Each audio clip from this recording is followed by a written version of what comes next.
So, initiation practices, the core of it has to be the awakened self. So the first thing we have to do is like what Gurdjieff talked about. We have to begin to self-observe. We have to observe ourselves in the course of the day. We have to observe, what am I thinking? What am I feeling? What am I doing? That act in itself will actually begin to use the light of our consciousness to illuminate the thinking process, to illuminate our feeling process and our willing process. What this allows us to do is we can then begin to see how much of what we go through every day internally is completely unconscious. It's just one reactive state after another. You get a particular external trigger, and you have a particular reaction to it. And so this is the foundation. If you did this, you would end up reaching the goal if you did nothing else. If you don't do this, nothing else you do will matter. You have to do the self-observation, and once you can illuminate, let's say, your thinking process, then you can now recognize that moment at which you start to go unconscious.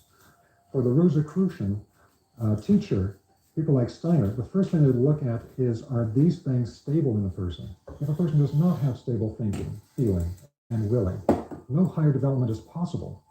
These things are the absolute foundation. And it doesn't mean that there's not a lot of more advanced work to do. Without this, there's no foundation to the building. The building will collapse. Then, of course, we have to start working on soul qualities. So the next thing is to work on positivity. We all know that positivity is important, but you'll actually find that it changes the vibrational quality of the subtle bodies in a way that changes your resonance with other beings. And openness. Openness is also sometimes referred to by the Rosicrucians as equanimity. This is being open to new information, new ways of seeing things. The Rosicrucians are really strong about not getting stuck in one way of seeing things, so everything that Rosicrucians teach is not dogmatic. Because if it's dogmatic, it's one perspective, and this is the only true perspective, and it's not seen that way here. The openness is to be able to see things from multiple perspectives, and the more perspectives you have, the closer you get to its reality. It was also called equanimity because it has to do with not having emotional reaction to other ideas or things that come up. And so there's a certain stability that comes with this. We're open to things, but we also have a very stable internal soul life. We don't fall into reactivity. Because for anyone here that's done emotional process work, which is probably the majority of people here, you know that the reactive mind and reactivity is a thing that constantly brings us down. And the last part is simply to harmonize all this together, the harmony of all aspects. Because when you're not used to doing this, you got to focus on one thing at a time. Okay, today I'm focusing on observing my thinking. Today I'm observing my feeling, etc. Well, once it becomes second nature, all of this needs to flow into a complete totality that you don't even think about. This is the foundation in the background for doing the deeper work. Another practice was called the backward review. The backward review is very important to do at the end of every day. In Steiner's own initiation school, he made it a basic practice for everybody. What the backward review is that at the end of your day, as you're about to go to bed, the meditation to do is to intensively from that moment when you're about to go to bed, go backward through your day in reverse order. Now I'm at the moment just before I went to bed. Now I'm at the point where I went to the bathroom. Now I'm at the point where I watched TV. Now I'm at the point that I had dinner. Now I'm at the point that I'm driving home from work, etc. You go back through the day, all the way back to the point when you were last asleep. It might have been a nap. It might have been early that morning. And there's very deep spiritual processes behind this that I'm not going to get into all the details of now, but it relates to some very important energetic processes in the human being. What you're actually doing is you're becoming conscious of the activities of that day. That by going backward, thinking backwards, we're actually developing a new strength, like we're flexing a muscle within our etheric life body. The etheric life body is our body of memory, and the etheric body helps all of our life forces. When we begin to exercise the capacity to think backwards instead of forwards the way we normally do, we're actually exercising something in the life body of memory that will become a force that can be used for higher initiation and alchemical purposes later on. But another thing that it can do is it can allow us to observe things that happen during the course of the day that we did not expect. So a corollary to this is that when we wake up from a nap or we wake up in the morning, we spend a moment before we get up in what we think is going to happen. Okay, I think I'm going to work, I'm going to meet so-and-so, blah, blah, blah, blah. And I've got a sense of general plan of the day.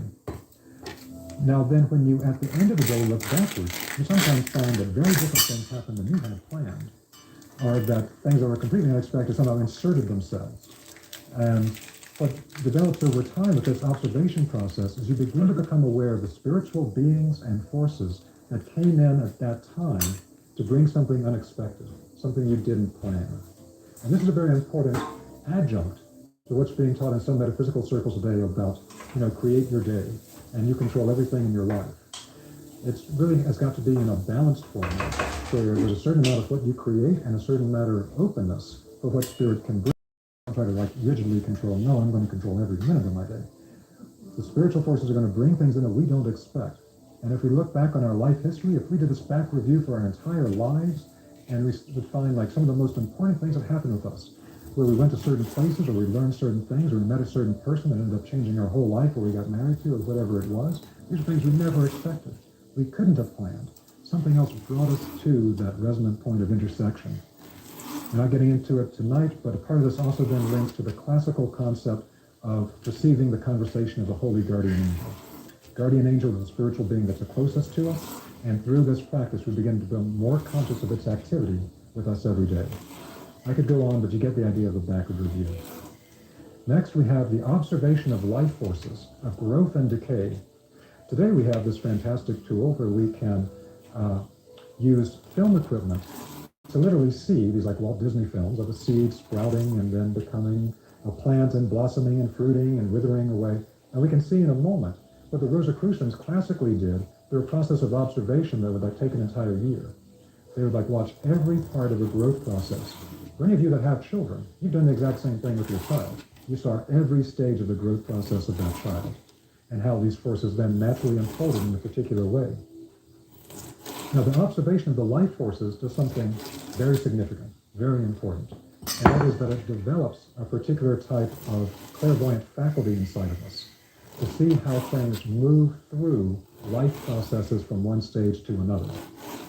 Because if we can begin to see that, first we observe it in the natural world, then we develop this as an internal capacity to do everything from understanding human spiritual evolution over time to, if we encounter a particular person, to see where they are on the process of crystallizing their I am self-awareness.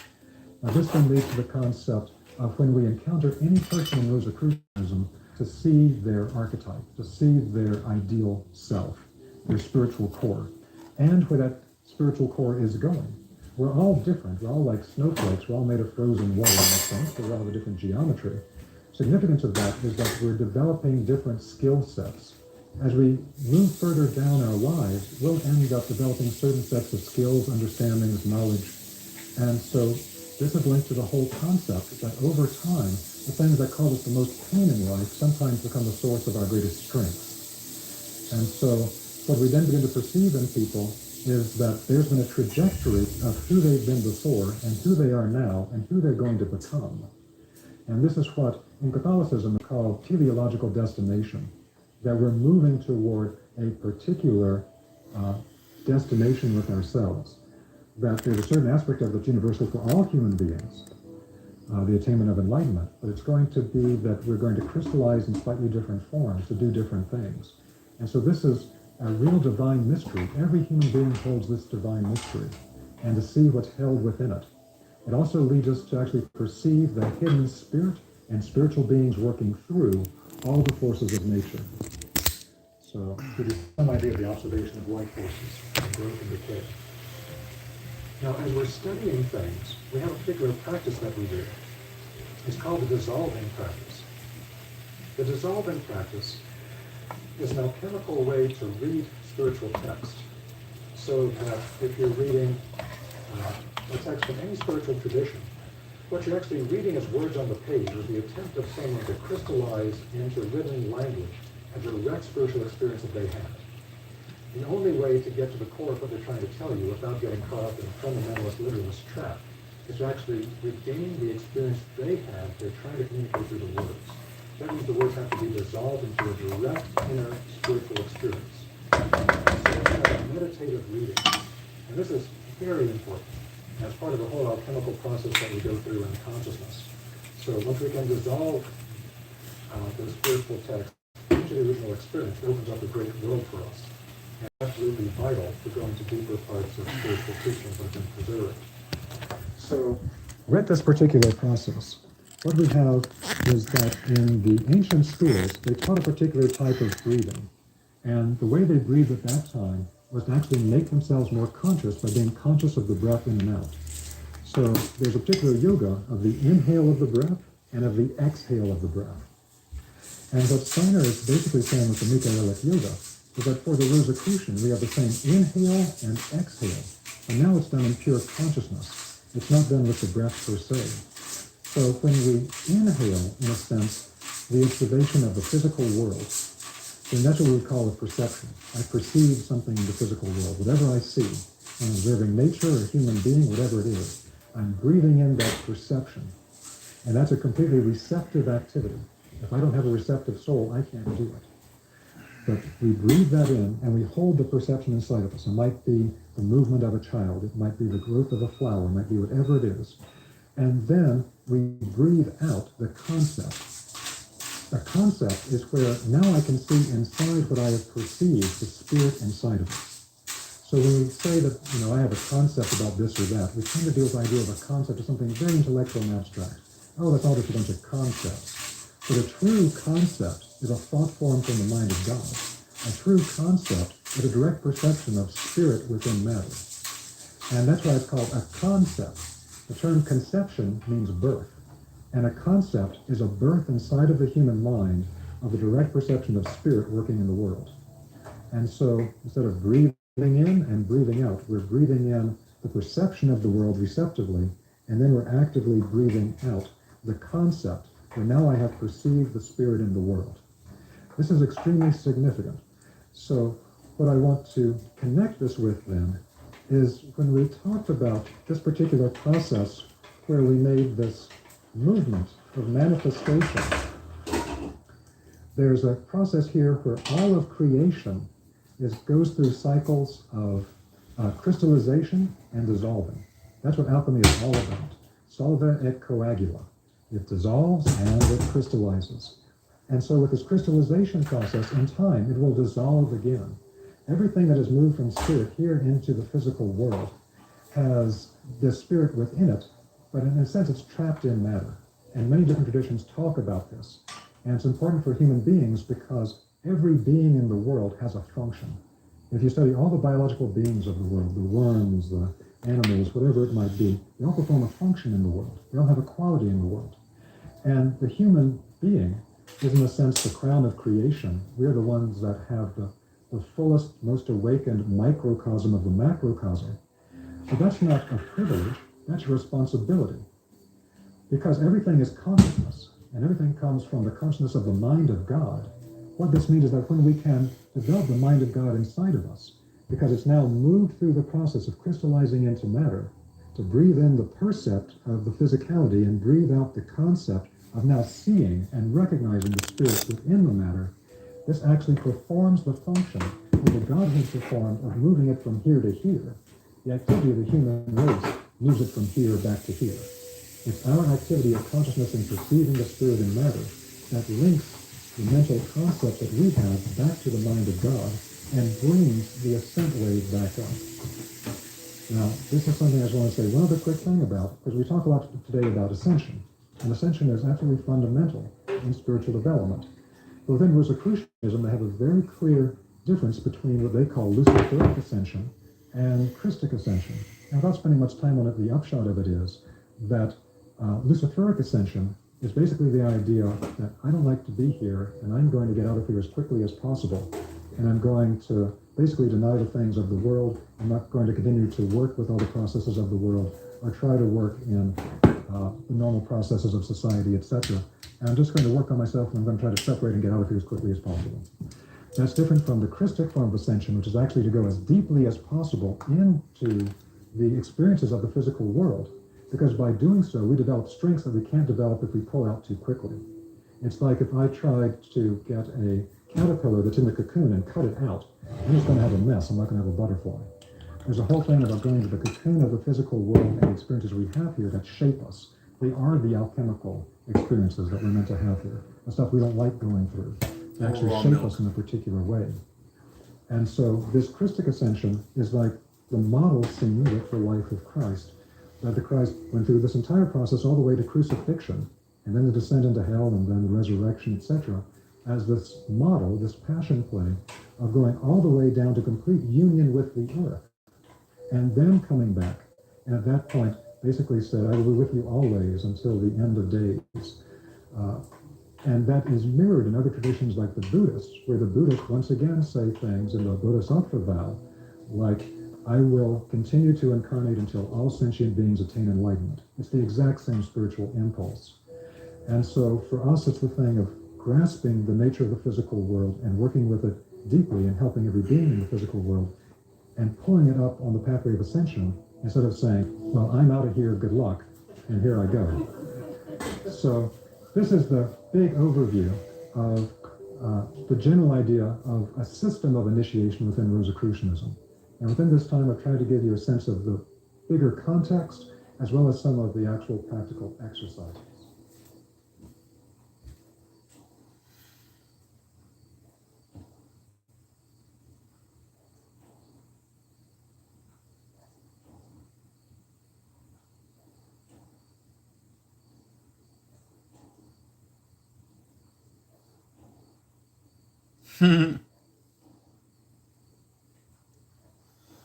I can see my live being advertised, so where the fuck are all of you?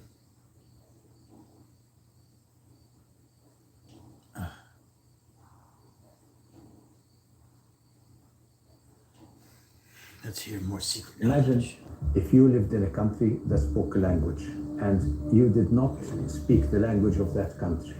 You would be pretty useless because you wouldn't be able to communicate with others. We live in nature, and there's a divine pen that keeps writing and drawing all those shapes in nature. It's a message, a subtle energy message, subtle energy information being constantly drawn in front of us, and unfortunately nobody reads.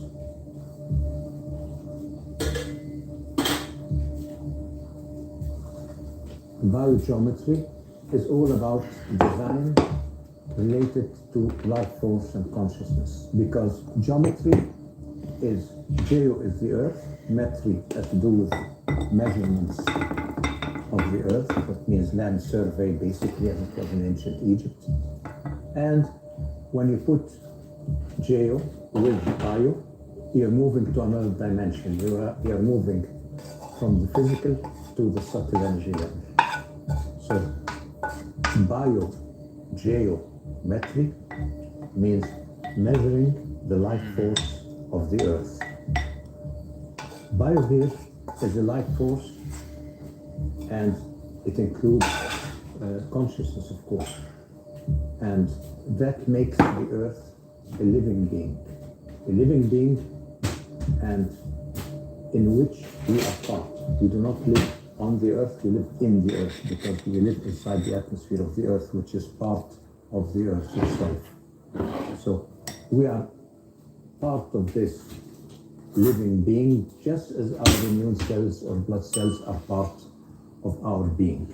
So when we act, we have to act according to the general laws of the being in which we are part. So that's delicious. We will start from there, looking at the language of nature. Nature needs to be understood, and it is understood through the principles of its design language. So let us go further into the design language of nature and see what is different in this design language from other design languages that we use. We have to look at the design language of nature, try to understand it. In nature, we have to see how things grow, how life force interacts with natural shapes. The moment we mention life force as a major component in the development and growth of natural shapes, we enter into multi-dimensionality of nature's design language. It's not a design language that acts in the physical world. No, it's a design language that is multi-dimensional. So for example, if I want to contain a liquid, I design my cup in a way that contains this liquid. If it's a flat surface, it won't contain it, so it has to be designed in a certain way to contain it. Okay, that's containing physical matter.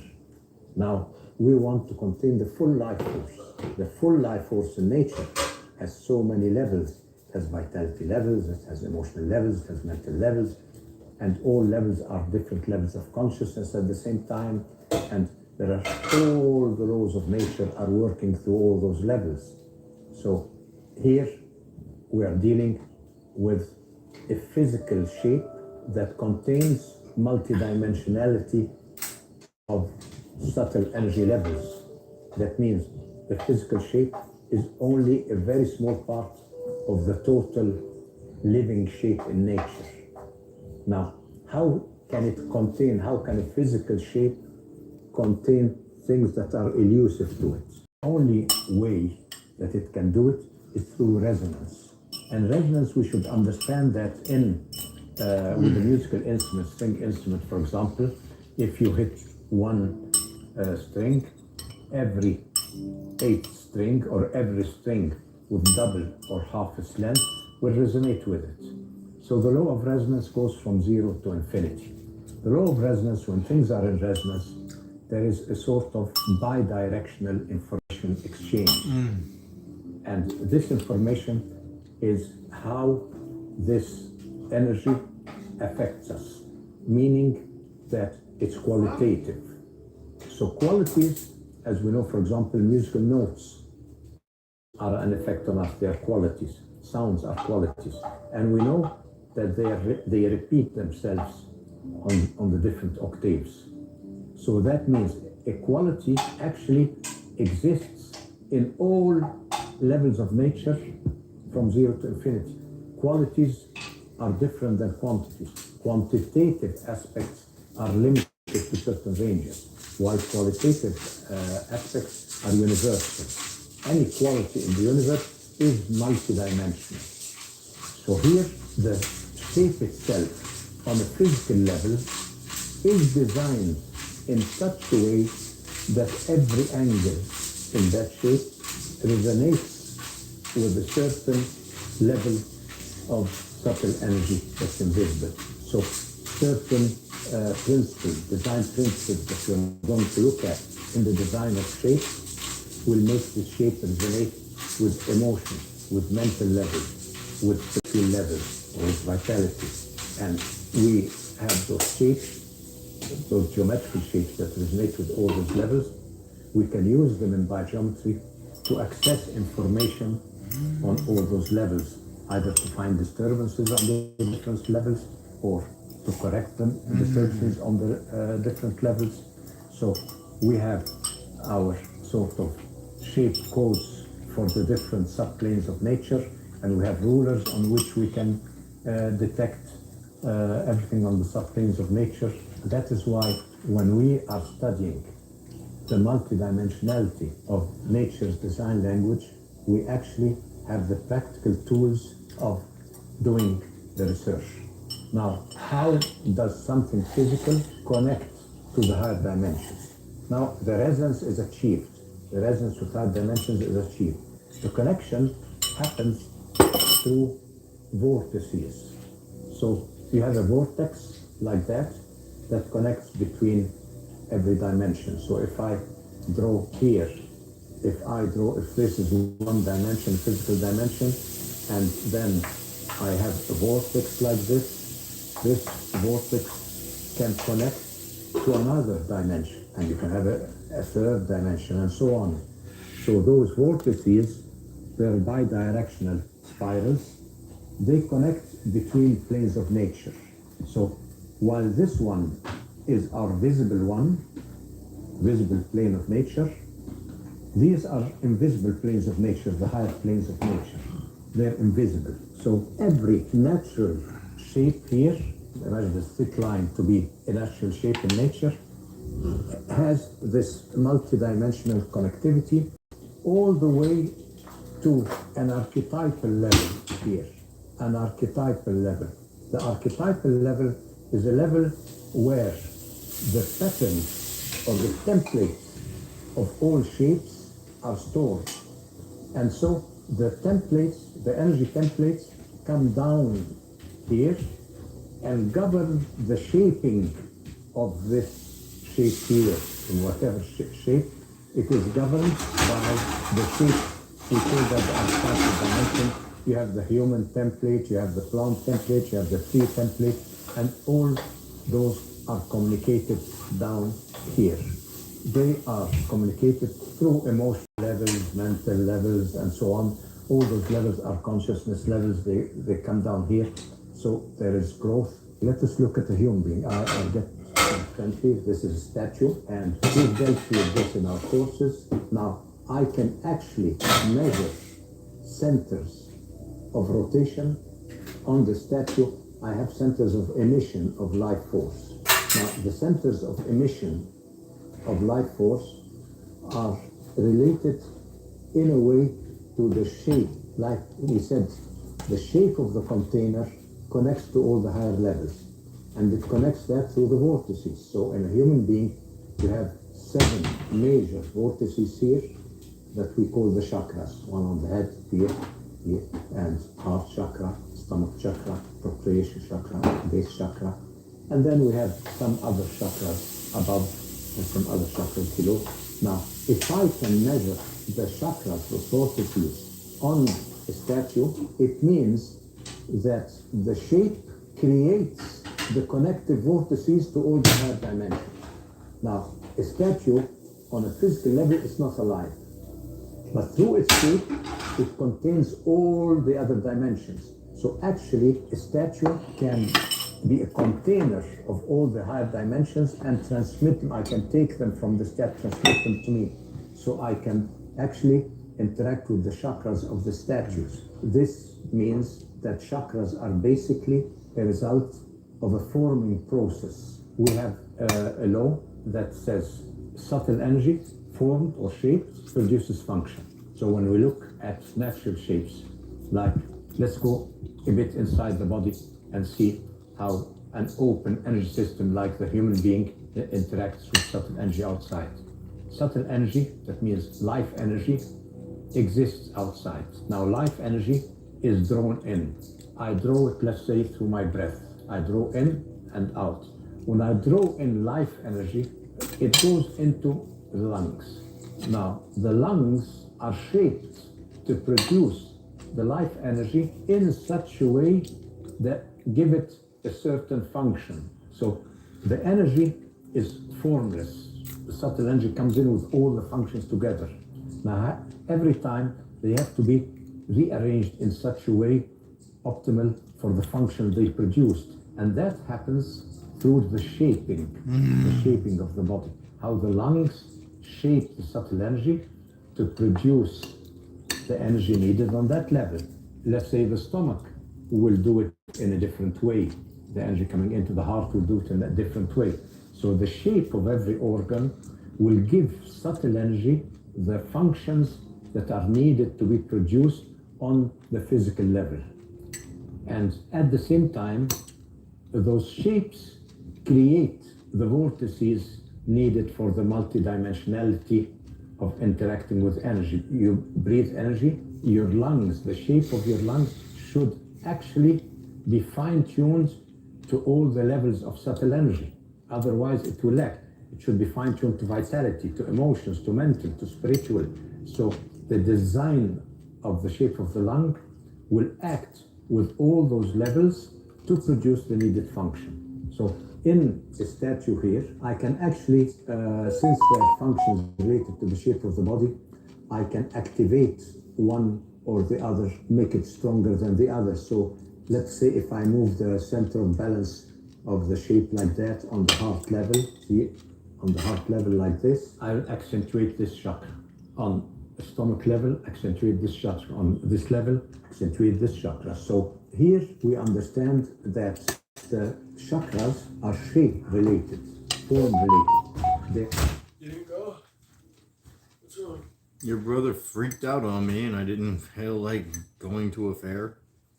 He ruined it for me. What do you want? What do you do? He messed up his eyeshadow because I was trying to show him a stupid video. And it's your fault, huh? Sounds about like here. Yep.